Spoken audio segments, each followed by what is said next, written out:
Ketika kita masih menyangkal ketentuan Allah, umpamanya kita gagal panen. Kenapa harus gagal panen? Kenapa Menteri Pertanian tidak mengumumkan kepada petani supaya menjaga keberhasilannya? Kenapa dan kenapa? Jadi artinya bahwa ibu-ibu sekalian, ketika kita menghadapi satu kegagalan, pertama, jangan pernah ada penyangkalan apapun. Jangan pernah menyalahkan siapapun. Sudah kita terima mangga, kita terima apa adanya, ya wis bokat kudune mengkonon. Selesai. Ya Allah, terima kasih. Nah, ketika kita terlahir di dunia, oleh Allah diberi wajah yang pas-pasan. Hidungnya asal menonjol sedikit kayak wudun. Sudah terimalah, alhamdulillah saya dikasih hidung. Masih ada bolongannya, lumayan buat ambekan. Alhamdulillah, selesai. Begitu kita tidak pasrah pada Allah, menyangkal ketentuan Allah, kenapa aku terlahir tidak cantik? Ini akan menjadi beban penderitaan seumur hidup. Ya, akan kehilangan percaya diri, akan kehilangan semangat, dan kita akan terjebak dalam psikopat namanya minderwater kompleks, menjadi kecil hati, menjadi tidak punya keberanian, menyesali. Kita terlahir dari keluarga miskin, nggak usah bertanya kenapa aku terlahir dari keluarga miskin. Sudah, alhamdulillah saya dikasih kesempatan untuk lahir ke dunia. Yang dikasih otaknya nggak cerdas, pas-pasan, alhamdulillah masih bisa cewek dewek. Selesai. Begitu kita menyesali apapun yang terjadi apapun, apa yang terjadi, ini bisa menimbulkan psikopat. Kita menjadi menderita. Paham Bu, menderita? Hidupnya tidak nyaman, selalu menyalahkan orang lain. Begini logikanya. Kalau kita selalu menyalahkan orang lain, ini dapat dipastikan berarti orang itu tidak pernah mengakui bersalah. Setiap kegagalan jangan pernah mencari kambing yang berbulu hitam. Lebih baik kita introspeksi di mana letak kesalahannya. Kalau kita menyalahkan orang lain, itu berarti kita tidak pernah merasa bersalah. Kalau orang tidak merasa bersalah, pertanda dia tidak mau memperbaiki diri. Percaya atau tidak? Yang salah orang lain. Dan ini tidak menyelesaikan persoalan, malah menimbulkan kemarahan orang lain yang dijadikan kambing hitam dan menimbulkan permusuhan. Persoalannya tidak selesai, malah menimbulkan persoalan baru. Ada seseorang, kita cerita dulu, bagaimana supaya kita pasrah terima kepada Allah Subhanahu wa Ta'ala, dan jangan menyalahkan orang lain. Jangan gara-gara kamu, gara-gara banyak gara-gara. Lebih baik kita jujur saja, ya sudahlah, apapun sebab yang dilakukan orang lain, kita jangan menyalahkan orang lain. Tidak etis dalam beragama menyalahkan orang lain. Karena kita selalu menyalahkan orang lain, maka kita menjadi menderita. Ya, jiwa kita tidak tenang. Ada anak sekolahnya tinggi, sarjana, tapi dia tidak mampu mengambil keputusan dalam hidupnya. Milih istri saja nggak kawin-kawin, kayak bisa milih ya. Iya. Untuk mengerjakan sesuatu dia gagap, seperti ada kecemasan dan ketakutan, inferiority complex, merasa dirinya rendah diri. Setelah kita korek-korek sebabnya apa, ini kita diagnosa tentang psikologi dia, mengapa jadi menjadi gagap, tidak punya keberanian mengambil keputusan. Bu, sengsara, percaya enggak? Rasanya seperti gamang, ngomong di atas mimbar saja ngopiak gemetar, keluar semuanya, buyar semuanya. Ini kan berarti nggak bisa hidup orang nih. Akhirnya dalam cerita dia, ternyata ada satu penderitaan yang dia tidak pernah menerimakan awalnya, tidak mau berpasrah diri. Dia itu ditinggal mati oleh bapaknya. Sebabnya karena penyakitnya tidak cepat ditolong oleh dokter. Ya, suruh nunggu karena dananya nggak ada, sehingga akhirnya tidak cepat diobati sampai terlambat, akhirnya mati. Dia dendam kepada rumah sakit yang tidak menangani penyakit itu. Udah, kesalnya bukan main. Kemudian juga setelah bapaknya meninggal, ibu sekalian, dia ditanggung, dibiayai oleh kakaknya. Sekolahnya yang membiayai kakaknya sampai sarjana.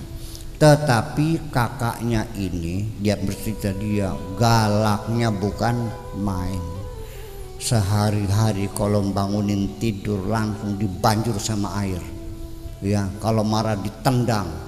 Dia tersiksa hidupnya karena kakaknya itu sangat ganas sekali. Ditendang, ditampak, ditonjok begitu. Jadi dia karena merasa ini sehingga hidupnya tidak bisa mengambil keputusan apapun. Coba repot enggak, Bu? Kalau hidup begitu repot enggak? Sengsara enggak? Sengsara hidupnya. Lalu akhirnya saya katakan, caranya gimana supaya dia itu menerima realita yang dengan kebesaran hatinya begini. Kamu sekolah selesai enggak? Selesai. Sampai sarjana, sarjana. S1, S2, S3, S1. Alhamdulillah S1. Yang membiayai siapa? Ya kakak saya. Loh, ya kalau begitu kakak itu sayang sama kamu dong, nggak kejam. Kalau dia kejam tentu kamu akan dibiarkan saja terlantar. Selagi kakak kamu masih membiayai kamu sekuliah sampai selesai, berarti kakak kamu sayang. Tapi dia kejam, dia galak. Loh, kamu harus belajar memahami sudut pandang orang lain. Kunku semonoku jawane mah saking emane sira ditendang kudu kejam. Mung caranya begitu caranya. Jadi di sudut pandang lain kita harus mengerti sudut pandang orang lain. Saya yakinkan bahwa orang kakakmu itu sayang sama kamu. Kamu tidak dibenci. Dan Allah juga, kenapa Allah bikin mati bapakmu itu? Itu karena Allah sayang juga pada kamu. Mungkin kalau bapakmu masih hidup, mungkin kamu kuliahnya tidak selesai. Iya, sengaja dihabisin bapakmu untuk menyelamatkan kamu jadi sarjana. Dia mikir. Jadi gimana? Ya sudah, itulah hidupmu. That is your life.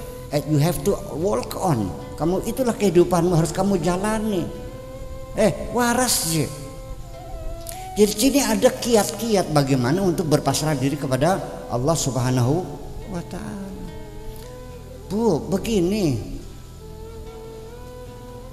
datang kepada ustad.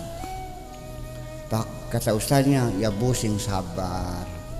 Rokna, saya ini selalu disakiti oleh suami saya. Ya, selingkuh. Ya sudah yang berjiwa besar. Sudah Pak Kiai, ini sudah berulang-ulang ketangguhan lagi, minta maaf lagi, terulang lagi. Pak Kiai, sampai kapan saya harus bersabar? Sabar kan ada batasnya. Begitu mengatakan sabar ada batasnya, saya katakan berarti Anda belum paham maknanya sabar. Itu.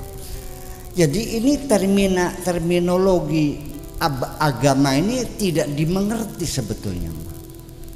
Ya, rumusan yang begitu indah tidak mengerti. Yang sabar ya ada batasnya. Kalau sabar itu tidak ada batasnya sampai titik darah penghabisan.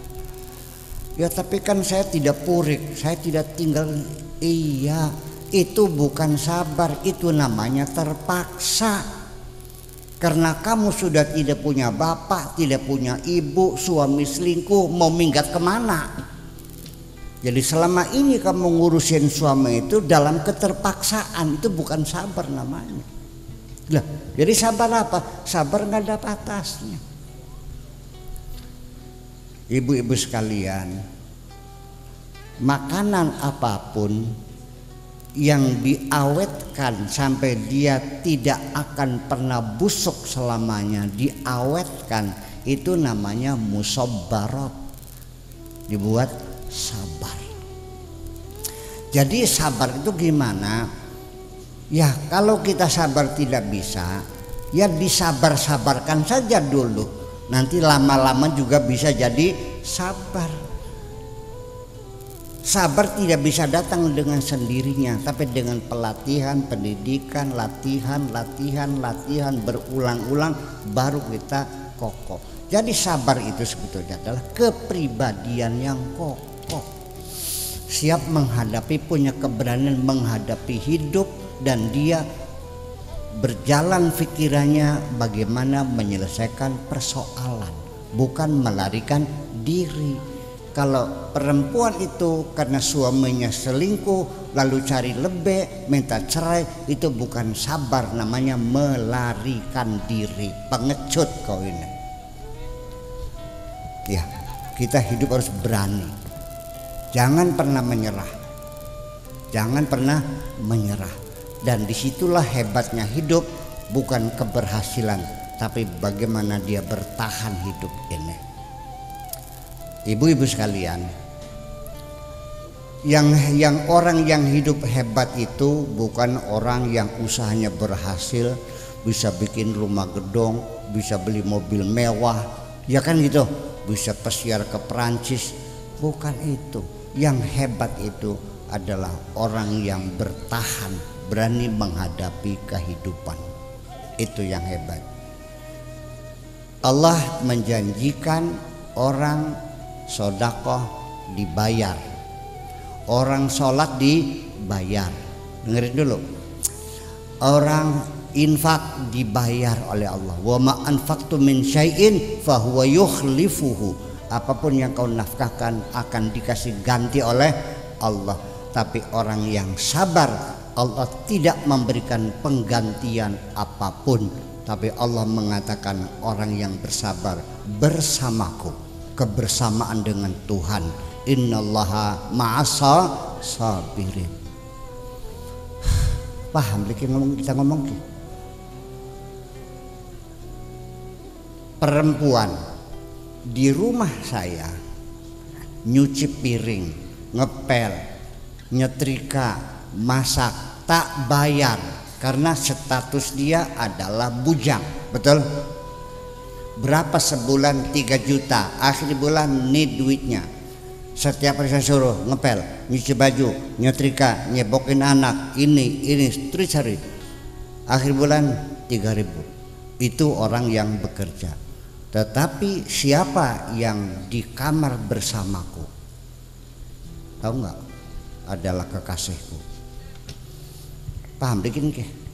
Orang yang bersabar tidak dibayar, tapi kebersamaan dengan Allah Subhanahu wa ta'ala. Innallaha ma'as sabirin.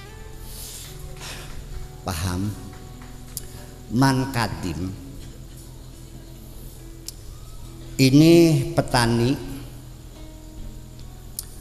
nanem padi, dimakan kelowor, di traktor lagi, nanem lagi, dimakan keong emas, di traktor lagi, ditanam lagi, kena sundep, di traktor lagi kena apa bengok. Kena tikus. Traktor lagi, tanam lagi, kebanjiran, kelem semuanya. Sampai habis uangnya, sampai tinggal celana poket. Masih nanam juga sampai meninggal dunia dan habis hartanya semuanya. Itulah orang yang paling hebat di sisi Allah. Kenapa? Dia diturunkan ke bumi dengan tugas menanam padi, dia jalani sampai mati. Itu yang paling hebat. Paham? Saya tidak bangga dengan orang yang kaya, dengan orang yang cerdas, ulama yang nggak ada urusan. Yang paling hebat adalah orang yang siap bertahan menghadapi kehidupan ini.